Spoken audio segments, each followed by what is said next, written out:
ፈርዖንና ሰራዊቱ ቅዱስ ሚካኤልን አስቆጣ። ሚካኤል ዋጋውን ሰጠው። ሚካኤል ምን ያደርግልሃል? ገብርኤል የሚያደርግልሃል፣ ሩፋኤል የሚያደርግልሃል፣ ጌታ ኢየሱስ ብቻ ይኖረው። መላእክት የሌላት ቤተክርስቲያን ቤተክርስቲያን አይደለችም። እውነት ለመናገር እንዴት አድርጎ ይሆናል? ቅዱስ ሚካኤልን እንዲያግዘን፣ እንዲረዳን፣ እንዲታደገን፣ እንዲደርስን፣ ባጠገባችን እንዲቆም መጸለይ ያለብን መንግስቱን እንድናገኝ ነው። ናሁ መልአኬ ፌኑ ቅድመ ገጽከ ይጸይህ ሞተከ ወያበዋከ ውስተ መካን ዘአስተዳሎቁ ለከ ኡቅ በቅድሜሁ ወቃሎ አጽመ እስመ ስሜ በላዕቱ። ይህ ታላቅ የጌታችን የአምላካችን የመድኃኒታችን የኢየሱስ ክርስቶስ በዓለ ዕርገት እና የቅዱስ ሚካኤል በዓል ለማክበር በዚህ ቤተ ክርስቲያን የተገኛችሁ ምዕመናንና ምዕመናት እንዴት አረፈዳችሁ? እንኳን ለዚህ የበረከት የስርየተ ኃጢአት የአምልኮ የደስታ እግዚአብሔርን በአካል የምናገኝበት እግዚአብሔር ከእኛ ጋር እኛም ከእግዚአብሔር የምንሆንበት በዓል እንኳን አደረሳችሁ።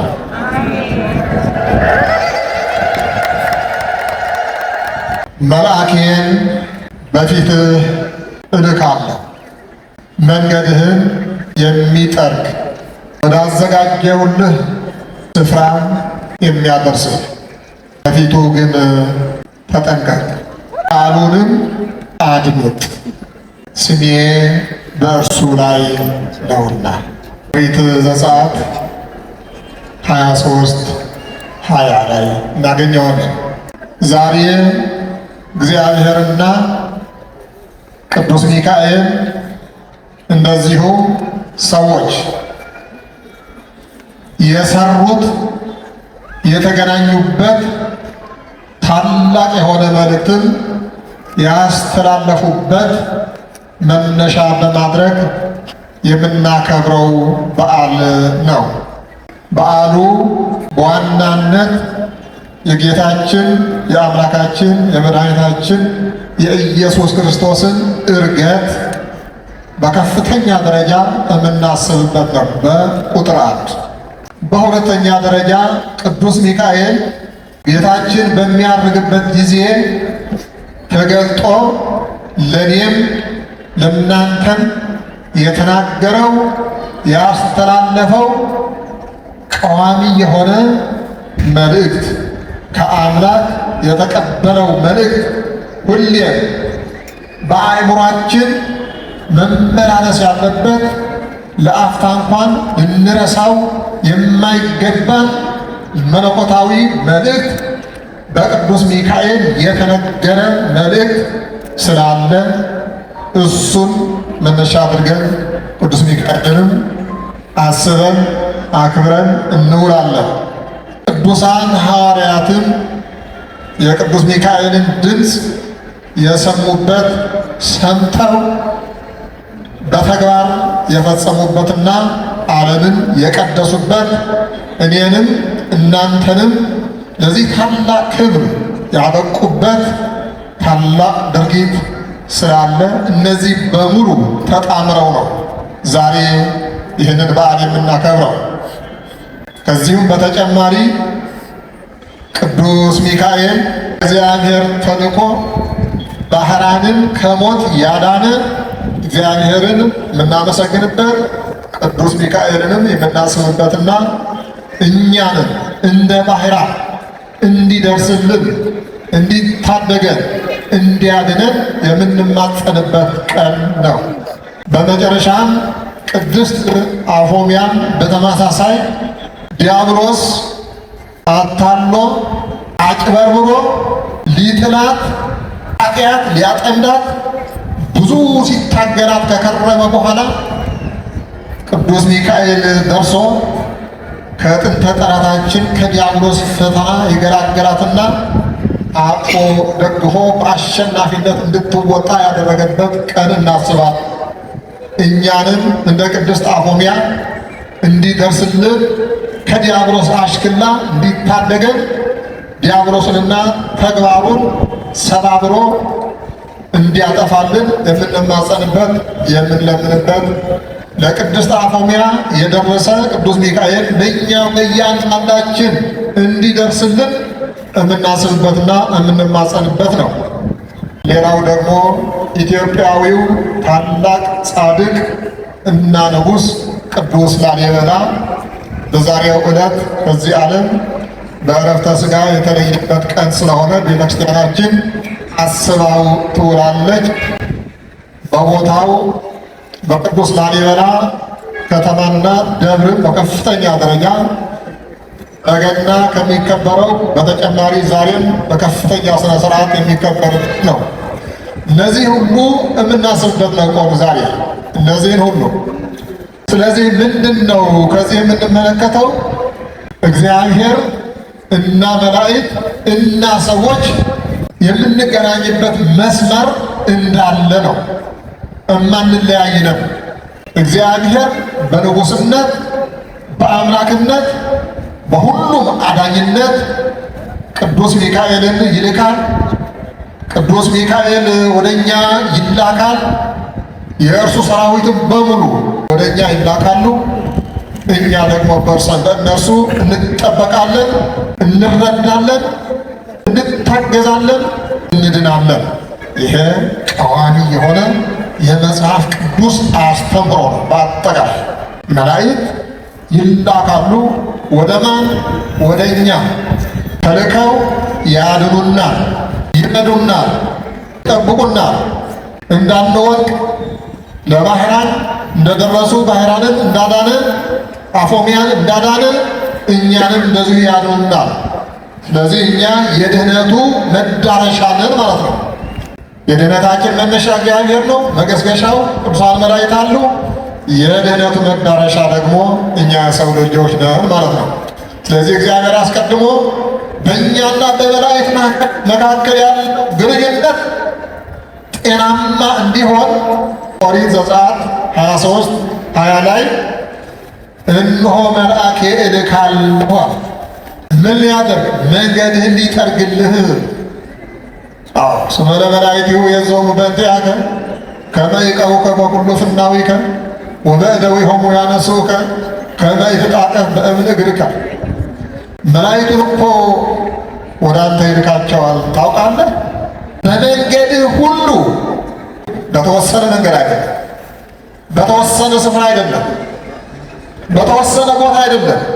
በመንገድህ ሁሉ እንዲጠብቁ መላእክቱን ወደ አንተ ያዛል እኮ። ከመ ይትጣቀፍ በእብን እግርከ፣ እግርህ በድንጋይ ተሰነካክላ እንዳትወድቅ፣ በኃጢአት ድንጋይ ተሰነካክላ እንዳትወድቅ፣ ከእግዚአብሔር መንግሥትም ሳትደርስ እንዳትቀር ሊጠብቁ። ወበእደዊሆሙ ያነሱከ፣ ተደናግረህ ወድቀህም እንደሆነ በእጃቸው አፈፍ አድርገው ሊያነሱ መላእክቱን ያዝልሃል እኮ። በስመ መጽሐፍ ነው እንደዚህ የሚለው። መዝሙረ ዳዊት 90 ላይ ታገኙታላችሁ። ማቴዎስ 4:1-10 ባለው ታገኙታላችሁ። ስለዚህ ቅዱሳን መላእክት በዚህ አይነት አንተ ልካለሁና በፊታቸው ተጠንቀቅ። ለምን እንደሚልካቸው? መንገዳችን እንዲጠርጉልን። ዘይጸይፍ ሮጠከ፣ መንገድህን የሚጠርግልን። ወያበውአከ ውስተ መካን ዘአስተዳለውኩ ለከ፣ ወደ አዘጋጀሁልህ ስፍራ። እግዚአብሔር ስፍራ አዘጋጅተዋል። ምዕመናን በዛሬው ዕለት እዚህ መምጣታችን እነኚህን ነገሮች በውል ለማወቅ ነው። እግዚአብሔር ስፍራ አዘጋጅተዋል። ለእኔም ለእናንተም ለሰው ልጅ በሙሉ እግዚአብሔር ባለጸጋ ነው። ለሁሉም የበቃ ሰፊ ሀገር አለው። ተጉዞ የማይዘልቁበት የማያልቅ የተዘጋጀ ስፍራ አለ። በዚህ ዓለም ያለው ሁናቴ ሁሉ የማይታይበት ልዩ የሆነ ስፍራ እግዚአብሔር አዘጋጅተዋል። ለማን? ለእኔና ለእናንተ። እሱ እኮ ነግሮናል። ዓለም ከመፈጠሩ በፊት ወደ አዘጋጀሁላችሁ ወደ መንግሥተ ሰማያት ትገቡ ዘንድ ኑ ወደ እኔ እኮ ብሏል። ዓለም ከመፈጠሩ በፊት የተዘጋጀልን አለ። እዚያ እንዲያገባችሁ ነው ቅዱስ ሚካኤል የምልክላችሁ፣ መንገዳችሁ እንዲጠርግላችሁ ወደ አዘጋጀሁላችሁ ስፍራ እንዲያገባችሁ እልክላችኋለሁና በፊቱ ተጠንቀቁ፣ አትናቁ፣ አታቃልሉ። የሚያቃልሉ ሰዎች እንዳለ ታውቃላችሁ አይደል? የሚንቁ ሰዎች አሉ። በፊቱ ተጠንቀቁ፣ ኡቅ በቅድሚያው በፊቱ ተጠንቀቅ። ምንድነው? አታስቆጣው። ቅዱስ ሚካኤልን አታስቆጣ ይላል መጽሐፉ። እዚያ አታስበሩት፣ ስሜ በእርሱ ላይ ነውና አታስቆጡት። ከተቆጣ አይምርምና ይላል። ሚካኤል ማለት እግዚአብሔር ማለት ስለሆነ ኤል የሚለው እግዚአብሔር ማለት ስለሆነ ስሜ በእርሱ ላይ አለና አታስመሩት፣ አታስቆጡት፣ ይቅር አይልምና። ፈርዖንን ይቅር ብሎታል ቅዱስ ሚካኤል። ፈርዖንና ሰራዊቱ ምን እንዳደረጋቸው ታውቃላችሁ? አስመረረው፣ አስቆጣው። ቅዱስ ሚካኤልን አስቆጣ፣ ቅዱስ ሚካኤልን አስመረረ። እዚያ በኋላ ተቆጣ። ሚካኤል ዋጋውን ሰጠው። ይህን እናውቃለን። በብዙ ቦታ ተቆጥቶ የቀጣበት ቦታ እንዳለ እናውቃለን። የቀጣበት ቦታ አለ። ስለዚህ አታስቆጡት፣ ቃሉን አድምጡት። ወደ ዛሬው እንምጣ። ዛሬ ዘመነ ዕርገት ነው። ቤተ ክርስቲያናችን ስርዓተ አምልኮቷ የተደራጀ የተዋቀረ ጥንታዊ ሐዋርያዊ ስርዓተ አምልኮ አለ። ይህንን እወቁ ምዕመናን። ተራ ቤተክርስቲያን አድርጋችሁ ባካችሁ አታስቧት። ቤተክርስቲያናችሁ ኩሩባት፣ አነሰውባት፣ መንፈሳዊ ኩራት ኩሩባት። ቤተክርስቲያናችሁ ታላቅ ቤተክርስቲያን ናት። ጥንታዊት ቤተክርስቲያን ናት። ሐዋርያዊት ቤተክርስቲያን ናት። እግዚአብሔራዊት ቤተክርስቲያን ናት። በምን ባላት ቁመና ባላት ቁመና እዋት ምን እንደምትመስል ያደረው ስብሐተ እግዚአብሔር ቅዳሴዋ ምን ማዕጠንቷ ታቦቷ ምን መስቀሏ ስብሐተ እግዚአብሔርዋ ምን ዶግማዋ እንደሯ ምን እንደሚመስል እውት እንዳለ የሐዋርያት ጣት አምልኮ በ365 ቀናት ሁሉ ተደራጅቶ ተቀምሮ ተዋቅሮ እግዚአብሔር የሚመሰገንባት ቤተ ክርስቲያን እንጂ አንድ አፍታ ብቅ ብለው እንዲያ ብለው ያው እንግዲህ ዘመኑ ያመጣው ነገር ላፍ አድርገው እዚያ በኋላ ደግሞ ጥላት የሚሆን አዳራሽ አይደለች፣ እንደዚህ አይደለች። ስለዚህ አሁን በስርዓተ አምልኮታችን በቀኖናችን ዕርገት ነው። አንድ ቀን ብቻ ያለን በቤተክርስቲያናችን ዕርገት የሚከበረው። ፋሲካም አንድ ቀን ብቻ ያለን የሚከበረው። ጥምቀትም ገናም እንደዚህ ሁሉ ቢያንስ 7 ቀን ይከበራል። ስራ ፈተን በመቀመጥ ማለታችን አይደለም፣ ይታሰባል። ለምሳሌ በቅኔ ቤቱ ትምህርት ቤታችን ዛሬ ሚካኤል አይደል? ለቀጣዩ 7 ቀናት በሙሉ በዛሬ ዕለት ቅኔ ይነገርበታል ማለት ነው። ይነገርበታል። በቃ ተማሪው ነገ ይቀኝበታል፣ ከነገ በኋላ ይቀኝበታል፣ ከዚያ በኋላ ይቀኝበታል። 7 ቀን በሙሉ በዛሬው በቅዱስ ሚካኤል በ12ቱ ቀን በተከበረው በዓል ቅኔ ይቆጠርበታል፣ ይራቀቅበታል፣ ያመሰጥርበታል፣ ሃይማኖቱን ያጸናበታል፣ ታሪኩን ያሰምርበታል። ስለዚህ ዕርገትም እንደዚሁ አረገ ከተባለበት ቀን ጀምሮ እስከ ሰኔ 17 እንዳለ በሙሉ ዕርገት ነው። ስለዚህ የሰኔ ሚካኤል በዚህ በዕርገት ወራት ውስጥ የሚገኝ ስለሆነ እና ቅዱስ ሚካኤል በዕርገት የራሱ የሆነ ሚና ስለነበረው ያንን አጣምራ የጌታችንን ዕርገት ከቅዱስ ሚካኤል ጋር ቅዱስ ሚካኤልን ከዕርገት ጋር አዋህዳ አስማምታ አደራጅታ ቀምራ አስተካክላ ፈጣሪዋን ታመሰግንበታለች፣ መልአኩንም ትማጸንበታለች። የዛሬ በዓላችን ይኸው ነው። በሐዋርያት ሥራ ምዕራፍ 1 ከቁጥር 10 እስከ 11 ያለው በግልጽ ያሳየናል። ወእንዘ ያዕርግ ጌታ በሚያርግበት ጊዜ ይላል ናሁ አስተርአይዎሙ ክልኤቱ እደው 2 ሰዎች ታየዋቸው። ለነማን? ለሐዋርያት። ሐዋርያትን ተሰናብቶ ባርኮ አጽናንቶ ከነሱ ብድግ ብሎ በሚሄድበት ጊዜ ሐዋርያት ዓይናቸውን አንጋጠው አንገታቸውን አቅንተው በሚያይበት ጊዜ ሁለት ሰዎች ነጫጭ ልብስ የለበሱ ሰዎች ከተፋሉና በአጠገባቸው ቆሙ ይላል። ወቆሙ ሀቢሆሙ በአጠገባቸው ቆሙ። አያችሁ በሐዘን ጊዜ መላእክት እንዴት እንደሚደርሱ ታላቅ ሐዘን ይሄ ብቻ። ጌታችን ኢየሱስ ክርስቶስ ከሐዋርያት ተለይቶ ሲሄድ ሳለ ምን እንደሚሰማቸው እዩት። ቀላል ነገር አይደለም። እስካሁን ድረስ ከእነሱ ጋር ብዙ ክፉ ቀንም አሳልፈዋል። ሲሰቀል፣ ሲገደል፣ ሲቀበር ብዙ ክፉ ነገር አሳልፈዋል። የሐዘን ጊዜ አሳልፈዋል። እንደገና የደስታ ቀንም አሳልፈዋል። ህብስቱን እያበረከተ ሲመግባቸው፣ ድውያን ሲፈውስ፣ ብዙ ተአምራት በቅዱስ ወንጌል የተጻፈውን ነገር እየፈጸመ መለኮታዊ ስልጣኑን የሚገልጽ ኃይል እየሰራ ይመጣል የተባለ መሲህ ምን እንደሆነ በተግባር በዓይን ያዩት አሁን ከነሱ ተለይቶ ሲሄድ ምን እንደሚሰማቸው ገምቱ። ከባድ ነገር ነው። ስለዚህ እነኚህ ሰዎች በምን ላይ ይወድቃሉ? በሐዘን ላይ ይወድቃሉ። አሁን ብቸኝነት ይመጣል። ብቸኝነት ይሰማቸዋል። ዙሪያ የከበባቸው እንዋጥህ የሚል ነው። አይሁዳዊ በሙሉ እነሱን ለመቀጥቀጥ ተዘጋጅተዋል።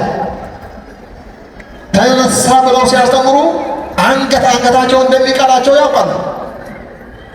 ሞትን ድል አድርጎ ተነሳ፣ ወደ ሰማይ አረገ ብለው በሚያስተምሩበት ጊዜ ዝም ብሎ እንደማይመለከታቸው፣ እንደሚገላቸው፣ እንደሚቆርጣቸው፣ እንደሚያቃጥላቸው፣ እንደሚቀረድዳቸው እንደ ሽንኩርት ያውቃሉ። አሁን ተለይቶ እየሄደ ነው በመንፈስ ባይለያቸው። ስለዚህ ለጊዜው ቢሆን ድንጋጤና አዲስ መንፈስ፣ የብቸኝነት መንፈስ፣ ተስፋ የመቁረጥ መንፈስ፣ የሆነ ስሜት እንደሚኖር ይታወቃል። ታዲያ በዚህ ጊዜ ማነው የደረሰላቸው? ቅዱስ ሚካኤልና ቅዱስ ገብርኤል። ወናሁ አስተርአይዎሙ ክልኤቱ እደው በጸዓዱ አልባስ፣ ነጫጭ ልብስ ለብሰው ሁለት ሰዎች ታዩዋቸው። ለማን? ለእነ ሐዋርያት ነው። እነዚህ ሁለት ነጫጭ ልብስ የለበሱ ሰዎች እነማን ይመስላችኋል? እነዚህ ነጫጭ ልብስ የለበሱ ሁለት ሰዎች መስለው የመጡ ቅዱስ ሚካኤልና ቅዱስ ገብርኤል ናቸው። ለሐዋርያት እንደመጡላቸው እንደደረሱላቸው ለእኛም ይደረሱልን፣ ለእኛም በአጠገባችን ይቆሙልን። መጡና በአጠገባቸው ቆሙ ይላቸዋል። ወመፁ ኀቤሆሙ መጡና በአጠገባቸው ቆሙ። ቆመው እናንተ የገሊላ ሰዎች ለምን ትኩር ብላችሁ ወደ ላይ ትመለከታላችሁ? ይህ ሲያርግ ያያችሁት ኢየሱስ ተመልሶ በዚህ አይነት እንደሚመጣ እወቁ። ቃሉን አድምጡ አለ የተባለው። ቃሉን አድምጡ። የማን? የመልአኩ ቃል አድምጡ። እነሆ ቃሉ ተናገረ። መልአክ ከእግዚአብሔር ተልኮ ቅዱስ ሚካኤል ተናገረ። ምን ብሎ? እናንተ የገሊላ ሰዎች ለምን ትኩር ብላችሁ ወደ ሰማይ ታያላችሁ? ለምን ብቸኝነት ይሰማችኋል ነው? ለምን ታዝናላችሁ ነው? ይህ ሲያርግ ከእናንተ ተለይቶ የሚሄድ ያለው ከዚያ እንደሄደ የሚቀር ነገር አይደለም። ተመልሶ እኮ ይመጣል ወደ እናንተ። ዛሬዋ የበዓሏ ዋና የቅዱስ ሚካኤል ይችላል። ለምን ወደ ሰማይ ትኩር ብላችሁ ታያላችሁ? ሲያርግ እንዳያችሁት ሲመጣ ደግሞ ታያላችሁ ነው። ስለዚህ ዛሬ የምንወስዳት ትልቅ መልእክት ምንድን ነው? ጌታችን መድኃኒታችን ኢየሱስ ክርስቶስ እንዳረገ ሁሉ ተመልሶ ይመጣል ያለን ቅዱስ ሚካኤል። ይህ ማን ነው? የቅዱስ ሚካኤል ቃል ነው። እግዚአብሔርስ ምን አለ? ቃሉን አድምጡ፣ አክብሩ፣ ተግብሩ፣ ፈጽሙ ነው። ጌታችን አምላካችን መድኃኒታችን ኢየሱስ ክርስቶስ ይመጣል።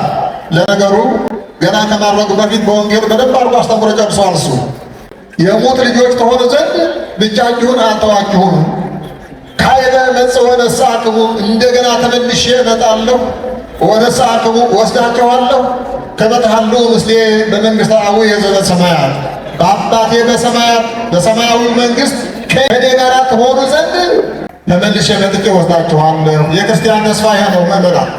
የእኔም የእናንተም ተስፋ ይኸው ነው። አስቀድማችሁ መንግሥቱንና ጽድቁን ሹ ፈልጉ፣ ሁሉም ይጨመርላችኋል ብሎናል። እግዚአብሔር ልንለምነው የሚገባ መንግሥቱንና ጽድቁን እንዲሰጠን ነው። ቅዱስ ሚካኤልን እንዲያግዘን፣ እንዲረዳን፣ እንዲታደገን፣ እንዲደርስን፣ በአጠገባችን እንዲቆም መጸለይ ያለብን መንግስቱን እንድናገኝ ነው።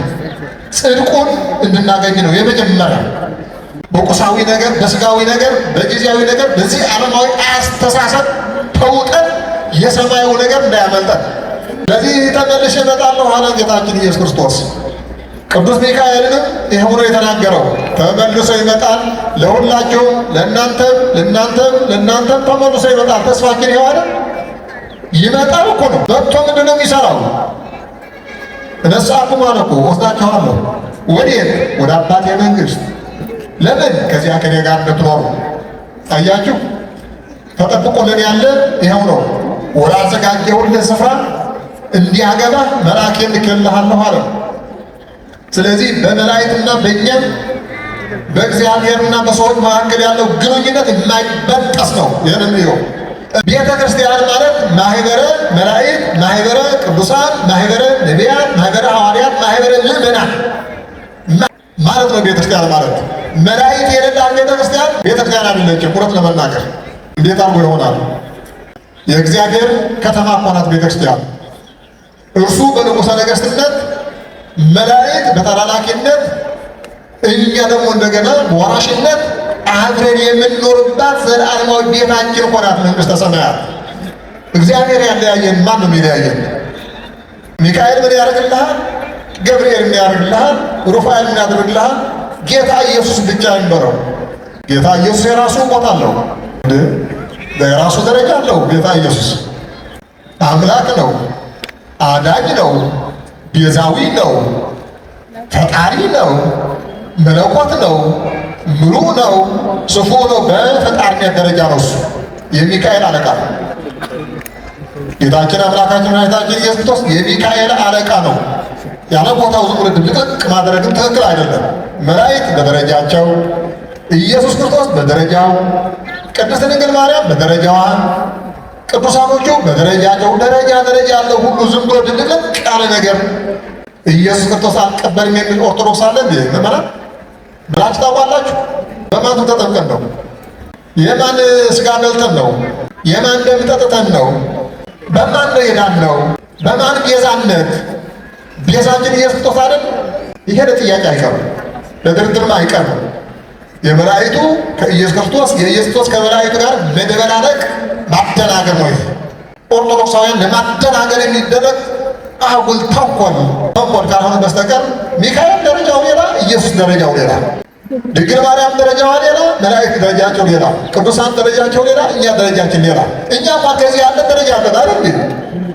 እኛ ከዚህ ያለ እኮ ደረጃ አለን እንኳን የሰማያዊው አለን። የቅዱስ ፓትርያርኩ ደረጃ ሌላ፣ የሊቀ ጳጳሱ ደረጃ ሌላ፣ የቆሞሱ ደረጃ ሌላ፣ የቄሱ ደረጃ ሌላ፣ የዲያቆኑ ሌላ፣ የወንዱ ሌላ፣ የሴቱ ሌላ አይደል እንዴ? ደረጃ አለው። ግን እነዚህ ሁሉ ተጠቃለሙ ናቸው አገልጋዮች። አገልጋይ በመሆን ያገናኛቸው ሁሉም የእግዚአብሔር አገልጋዮች ናቸው። ስለዚህ ቅዱሳን መላእክት አሁን በሰማነው ቃሉ መሰረት አዳኞች ናቸው፣ ረዳቶች ናቸው፣ አጋዞች ናቸው። ከፈለጋችሁ መጽሐፍ ቅዱስ አንቡት፣ በደንብ አንቡት። እዚያ ተቆልጭ ነው ተቀምጦላቸዋል። ይታየን መልአከ እግዚአብሔር አውደ ምሕረት ለይፈርህዎ ወያድኅኖሙ አይልም እንዴ? የእግዚአብሔር መልአክ በዙሪያቸው ሰፍሮ ያድናቸዋል አይልም? ምን ትፈልጋለህ ከዚህ በላይ ታዲያ? ይህን የጥለህ ነው ከዚያ በኋላ አያድን ብለህ የምታወራው ማነህ አንተ? እነ ዳንኤል፣ ነቢዩ ዳንኤል ከአንበሶች አፍ የዳነው እግዚአብሔር ያዳነው ዳንኤል መልአኩ አዳነኝ ነው ያለው። ከአንበሶች መልአኩን ልኮ የአንበሶችን አፍ ዘግቶ አዳነኝ ያለው አዳነኝ። አዎ እኛም የምንለው ይሄ ነው። ዳንኤልን ያዳንክ የአንበሶችን አፍ የዘጋ ቅዱስ ሚካኤል፣ ቅዱስ ገብርኤል፣ ሌሎች መላእክት ለእኛም እንደዚሁ ክፉን ነገር አስወግድልን ነው። አይችልም እንዴ? እኛም እንችላለን። እንኳን እሱ መቼ እንደዚህ እንዲያው ንፉግ መሰላችሁ? እግዚአብሔር ለእኛም ከሰጡ እንዳሉ ሳንችልበት ቀርተን ኃጢአት ውጦን ነው እንጂ በኃጢአት ተውጠን ነው እንጂ ለእኛ እንኳን አለፈገን እግዚአብሔር እኮ ቅዱሳን ብዙ ተአምራት ሰሩ የለም እንዴ? እነ ቅዱስ ጳውሎስ በልብሳቸው ጥላ ሰውነታቸው ሳይነካ ልብሳቸው ሳይነካ በጥላቸው ብቻ ሙታን አስነስተው የለም እንዴ? እነ ነቢዩ ኤልሳዕ ብዙ ዘመን የሆነው ከሞተ አጥንት ሲያነሳለ አጥንቱ ሲነካው አጥንት በአጥንት ያነሳ ጻድቅ የለም እንዴ? አጥንት በአጥንት እንዴ! እግዚአብሔር እኮ ሰጥቷል። እግዚአብሔር እኮ ለጋስ ነው። ለሁላችንም ሰጥቶናል። እኛንም አቅቶን በኃጢአት ተውጠን ሳንበቃ ቀርተን እንጂ እንዲያው ለመላእክት የሰጠውን እኛም እኮ ሰጥቶናል። ኧረ እንዲያው አንዳንድ ጊዜ ደግሞ ከእነሱ የበለጠ ስልጣን አለ አናውቀውም እንጂ ለካህናት የሰጣቸው ስልጣን ለመላእክት አልተሰጠም ይላል። ዘይተገብረ ለመላእክት ተገብረ ለካህናት እኮ ይላል። እንደናንተ ከእናንተ ወገብ ለወጡ ከእናንተ ማኅፀን ለወጡ ሰዎች ቄሶች እኮ ኃጢአት እንዲደመስሱ ኃጢአት እንዲሰርዩ ሰው እንዲያድኑ አላደረገም። እግዚአብሔር አላደረገም። አድርጓል እኮ እግዚአብሔር ይፍታ የምንለው እኮ ዝም ብለን እኮ አይደለም። ይፍቱኝ የምትሉ እኮ ዝም ብሎ ተራ ነገር አይደለም እኮ ዝም ብሎ ባህላዊ ወይም ደግሞ ልማዳዊ እኮ አይደለም። ቃል ኪዳን እኮ ነው። የጌታችን መድኃኒታችን ኢየሱስ ክርስቶስ ለሰው ልጆች የሰጠው ስልጣን ኃጢአት እንዲደመስስ በኃጢአት ላይ ስልጣን እንዲኖረን ዘውሃን ከነ በመንፈስ ከመንክር ብሎ አቃርብተ ጅንጡን አውሬውን እባቡን ሁሉ እንረቅ ዘንድ ስልጣንን የሰጠ ጊንጡን እባቡ ሙሉ ዲያብሎስ ማለት ነው። በዚህ ኮንቴክስት ዲያብሎስ ማለት ነው። የዲያብሎስ ኃይል የሚሰርቅ ቄስ ካልሆነ በስተቀር ሌላ ማለት ነው። ቄስ እግዚአብሔር ይፍታ ያለ ጊዜ ዲያብሎስ ባዶ ይቀራል፣ ከስሮ ይቀራል። እግዚአብሔር ይፍታ ብለዋላ። እግዚአብሔር ሰጥቶታል። ይፍታ አለ ለዚያ በኋላ እኔ ፈታልሃለሁ ብሎታል። እግዚአብሔር አይዋሽ። ስለዚህ ዲያብሎስ እዚያን ጊዜ ይከስራል። ተረገጠ። ዘውሃው ከነ በመንፈስ ከመነኪት ሁሉ ኃይለ ጸላይ የጸላት ኃይል እንረቅ ዘንድ የእባቡ የጊንጡ ኃይል እንረቅ ዘንድ ስልጣን የሰጠህን ትላለች ቤተ ክርስቲያን። ስለዚህ እኛም እኮ እንችላለን። እንደያዙ ብላችሁ እግዚአብሔር ሰጥቶናል። ምን እንፉጋ እንሆናለን? ለምን ምቀኛ እንሆናለን? እግዚአብሔር ሰጥቶናል። ለምንድንበት መንገድ ብዙ። ስለዚህ ዛሬ በዋናነት የምናከብረው እግዚአብሔርና መላእክት ሰዎች በጋራ በማሰብ ነው። እግዚአብሔር በአዳኝነቱ እሱ ባረገበት ሁኔታ ሊያሳርገን እንደሚመጣ ነው ቅዱስ ሚካኤል የነገረን። እሱ አድርገዋል አይደል? የእሱ እርገት እኮ ለእኛ ነው፣ ለእሱ አይደለም እኮ። ለእኛ እኮ ምን ልበላችሁ፣ ቅያሽ ልበላችሁ ወይስ ሲምቦል ልበላችሁ ወይስ ቀስት ልበላችሁ ወይስ አመልካት ልበላችሁ፣ የእርገት እኮ ትርጉም ያለው ለእኔና ለእናንተ ነው፣ ለኢየሱስ ክርስቶስ አይደለም። የኢየሱስ እርገት ለእሱ አለም ትርጉም ያለው፣ ለኢየሱስ ክርስቶስ አይደለም። ምን ያደርግለታል? መቼ በመለኮት እኮ የሚያድርግ የሚንቀሳቀስ የሚሄድ የሚመጣ እኮ አይደለም ነው እንዴ? የት አገር ሊንቀሳቀስ ለእሱ የሚሆን እሱን የሚችል ዓለም ከምን ሊመጣ? ኢየሱስ ክርስቶስን የሚችል ዓለም ከምን ሊመጣ አለ? ሰማየ ሰማያት በሙሉ ምድር በሙሉ ለእሱ በቂ ናት? ትበቃለች? ትችለዋለችስ? ሰማየ ሰማያት ወይም ደግሞ ዩኒቨርስ የምትሉት በሙሉ ጌታችን ኢየሱስ ክርስቶስን መሸከም ይችላል? አቅም አለው? የለውም። ምኑ ነው? መለኮት ነው፣ ኃያል ነው። እሱ ይሸከመዋል እንጂ ዓለሙ እሱ ዓለምን አይሸከምም። ዓለም እሱን አይሸከምም። ወዓለሙኒ ይክህለ ጸዊሮቶ ዓለሙን ሊሸከመው ያልቻለውን ድንግል ማርያም ተሸከመችው የሚለው ቅዱስ ያሬድ እኮ ለዚህ ነው። ዓለሙን ሊሸከመው ያልቻለውን እንዴት አድርጎ አይችለውማ። አቅም የለውም፣ አቅም የለውም። ስለዚህ አረገ የምንለው ተሰቀለ የምንለው ሞተ የምንለው ተነሳ የምንለው ትርጉሙ ለኛ ነው፣ ትርፉ ለኛ ነው። እኛ የምናደርግበት እርገት እንዴት ያለ እንደሆነ ለምን ደረጃ እንዳበቃን ከሲኦል ከማዕበቅ አውጥቶ ወደ ላይ መንገዳችን ወደ ታች ሳይሆን ወደ ላይ እንከሳይ ነው ወደ ታች ሄደ። ከእንግዲህ ወዲህ ወደ ታች ወደ መቃብር አይደለም፣ ከመቃብር ወጥቶ ወደ ላይ የምንሄድበት እሱ ከመቃብር ወጥቶ ወደ ላይ እንደሄደ እኛ መንገድ ነው የሚነግረን ያለ። ከመቃብር ወጥቶ ጉዞ ወደ ላይ ወደ ልዕልና ወደ ክብር እንደሆነ እኛም ያ መንገድ እየጠበቀን እንደሆነ እንድናስብ ሆነው። ስለዚህ እርገቱ የኔና የናንተ እንጂ ኢየሱስ ክርስቶስ ብለን ማንወስደው ትርጉሙ ለእኛ ስለሆነ፣ ጸጋው ለእኛ ስለሆነ፣ ጥቅሙ ለእኛ ስለሆነ እኔም አድርጋለሁ። ይህ እርገት የኔ እርገት ነው። እኔ የማድርግበት እርገት ሊያሳየኝ አምላክ ያሳየኝ እኔን ለማዳን ያደረገው እርገት ነው ብለን መወሰን ያለብን። ይህን ነው አስቡ የተባልነው። ስለዚህ ይህንን ነው የምናስበው ዛሬ። ይህንን ካላሰብ ጸጋችንም አናውቅም፣ ድህነታችንም አናውቅም፣ ክብራችንም አናውቅም። ይህንን አውቀው ነው እነ ባህራን እነ አፎሚያ አሸናፊ ሆነው ክፉ ሕሊናን ክፉ ተግባርን በቅዱስ ሚካኤል ተራዳኢነት አሸንፈው ዲያብሎስን ጀግናዋ ሴት ቅድስት አፎሚያ በጣም ይገርማል በእውነት። ከእናቶች እኮ ብዙ ጀግናዎች አሉ። እንዲያው የእነሱ ጀግንነት እንዲያው ኃይለኛ ነው፣ በጣም ብርቱ ነው፣ በጣም ከወንዶች በላይ ነው የሚሆነው። የእናቶች ጀግንነት በቤተ ክርስቲያን የተለየ ነው። በተለይ በዘመነ ሐዲስ ወንዶች እኮ ከእግረ መስቀል አልነበሩ፣ ሁሉም ጥለው ይሸሽተዋል። ታውቁታላችሁ። አንድ ዮሐንስ ብቻ ነበረ እንጂ ሌሎቹ በሙሉ ሄደዋል። ሴቶች ግን እዚያች ነበሩ።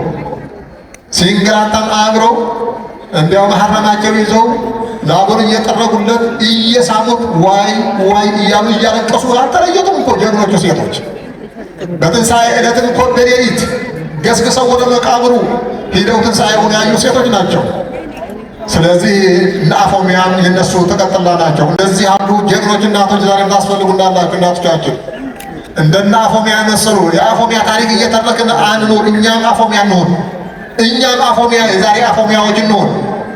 ለሃይማኖታችን ለእምነታችን ቅድስት አፎሚያ ለሚካኤል ልዩ ፍቅር ስለነበራት በእምነቷ ጠንካራ እንደነበረት እንደደረሰላት እናንተም አፎሚያ ሁኑና ቅዱስ ሚካኤል ይደርስላቸዋል። ከተጠራጠራችሁ የደረሳችሁ ጉዳይ ነው። ምን ይደረግ? ወንዶቹም የዛሬ ባህራን ያስፈልጋል። አዎ ሁላችሁም የዛሬ ባህራን መሆን ያስፈልጋል። እግዚአብሔር የሚደርስለት የሞት ደብዳቤው ቀዶ ሰርዞ አጥፍቶ ለትልቅ ክብር ለትልቅ ማዕረግ የሚያደርስ ቅዱስ ሚካኤል። ቅዱስ ሚካኤል እንግዲህ ያው ይኸው ነው። ኦርቶዶክሳውያን ቅዱስ ሚካኤል የምናከብረው ከእግዚአብሔር አግኝተን እግዚአብሔር ነግሮን እልክልሃለሁ የሚጠርግልህ ወደ አዘጋጀሁልህ ወደ መንግሥተ ሰማያት የሚያገባ የእግዚአብሔር መንግሥት ወይም መዳን ይወርሱ ዘንድ ስላላቸው ሰዎች የሚላኩ መናፍስት አይደሉምን ይላል ቅዱስ ጳውሎስ በዕብራውያን መልእክቱ። መላእክትማ ይላል መዳንን ይወርሱ ዘንድ ስላላቸው። ስለ መዳን ማለት ነው። መዳንን የሚወርስ ማን ነው? ማን ነው መዳንን የሚወርስ? እናንተ አይደላችሁ? ትጠራጠራላችሁ እንዴ? ከተጠራጠርን ኃጢአት ነው። ባካችሁ አትጠራጠሩ። እኔን በሉ አታርቁት። ሌላ ሶስተኛ ወገን አትፈልጉ።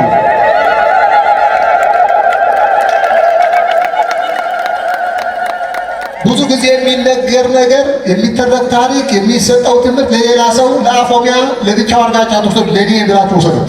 ለባህራን ሲባል ለእኔ ብላችሁ ውሰዱት። ለሐዋርያት ሲባል ለእኔ ብላችሁ ውሰዱት። ሁሉም ነገር ለእናንተም ነው። እናንተም ይመለከታል። መዳንን የወርሱ ዘንድ ስላላቸው አለ። መዳን መውረስ ያለባችሁ እኔና እናንተ አይደል እንዴ? በስሙ ተሰይመን ገብረ ሥላሴ ወልደ ሥላሴ ገብረ ማርያም ተብለን በአርባ ቀናችን ተጠምቀን የእግዚአብሔር ልጆች ተብለን ለመዳን ተዘጋጅተን ያለን እኛ እኮ ነን። ሁላ እያንዳንዱ ለመዳን የተዘጋጀ ነን። ስለዚህ መዳንን የወርሱ ዘንድ ስላላቸው ሰዎች ለማገዝ የሚላኩ መናፍስት አይደሉም። እኔ በቃ ሐዋርያ እኔና እናንተን ለማገዝ የሚላኩ መናፍስት ናቸው። እነማን ነው? ሚካኤል እና ገብርኤል። ይኸው ነው እያለት ያለች የኦርቶዶክስ ቤተክርስቲያን እያለች ያለችው ይኸው ነው። ሚካኤል ፈጠረኝ አላለችም። ሚካኤል ተሰቅሎ አዳነኝ አላለችም። ሌላ ነው እሱ የኢየሱስ ክርስቶስ ስራ ነው። ተሰቅሎ ማዳን፣ ደሙ አፍሶ ማዳን፣ በመለኮቱ እና በሰውነቱ ተዋህዶ ዓለምን ቤዛ የዓለም ቤዛ የኔና የእናንተ ሁላችን ቤዛ ሆኖ መሞት እና ማዳን በቤዛዊ ሞት የኢየሱስ ክርስቶስ ነው። እሱ እዚህ ውስጥ ሚካኤል አይገባም። ለብቻውን አስቀምጦ ያቋችሁ እሱ ነው። እዚህ ውስጥ ሚካኤል አናስገባ፣ ማንም አናስገባ። በጭብጭብ እዚህ ውስጥ ሰው ሆኖ ስጋችን ተዋህዶ ሞታችንን ተቀብሎ በእኛ ፈንታ ሞቶ የእሱ ጽድቅ ለኛ ያወረሰን ኢየሱስ ክርስቶስ ነው። የእሱ ነው። አይነካም። ይህ አይነካም። ፈጣሪነቱም የእሱ ነው። መለኮትነትም የእሱ ነው። ሙሉነትም የእሱ ነው። በሥላሴነቱ በሦስት አካላት አንድ ስለሆነ ቅዱስ ሚካኤል ደግሞ የእሱ ተላላኪ ሆኖ በደረጃው ያግዘናል። ይወርሱ ዘንድ መዳን ይወርሱ ዘንድ ስላላቸው ሰዎች ለማገዝ የሚላክ ይኸው ነው። እኔና እናንተ ለመዳን መዳንን ለመውረስ ተዘጋጅተናል፣ ተጠርተናል። ይኸው በቤቱ አለን ቆመናል። ምንም ጥርጥር የለው፣ አንጠራጠር። መዳንን ለመውረስ ተዘጋጅተናል። እኛን ለማገዝ ሚካኤል ይመጣል። እውነት ነው። እኛን ለመርዳት ሚካኤል ይመጣል። እኛን ለመዳን ሚካኤል ይመጣል። ስለዚህ እግዚአብሔር አምላካችን ለእነዚህ ያለ ጸጋ ስላበቃን ክብርና ምስጋና ለአምላካችን ይሁን።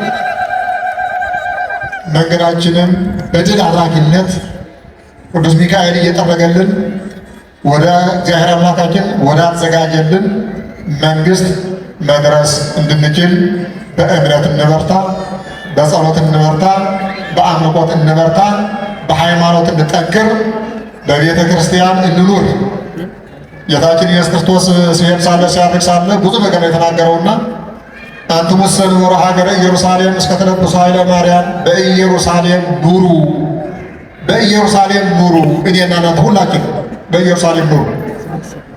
ኢየሩሳሌም ምንድን ነው? ቤተ ክርስቲያን። ቤተ ክርስቲያን ናት ኢየሩሳሌም። በቤተ ክርስቲያን ኑሩ፣ ከቤተ ክርስቲያን አትውጡ ነው ያለን ጌታችን ኢየሱስ ክርስቶስ ሳለ ሐዋርያት አንትሙሰ ንዑሩ ሀገረ ኢየሩሳሌም እስከ ትለብሱ ኃይለ ማርያም።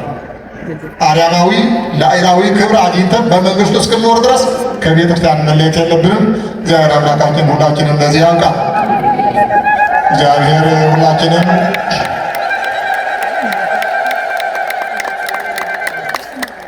ሁላችንም በእውነት በሰላም አቅፎ ደግፎ ለዛሬ ዓመት ያድርሰን። ሀገራችንን ሰላም ያድርግልን። ሰላም የምናገኘው ከእግዚአብሔር ነው። የሰው ሰላም ታውቁታላችሁ፣ አልነግራችሁም። የእግዚአብሔር ሰላም ነው ታላቁ ነገር። የእግዚአብሔርን ሰላም እንፈልግ፣ የእግዚአብሔርን ሰላም እንፈልግ። እሱን እንጠይቀው፣ እሱን እንለምነው፣ ይሰጠናል።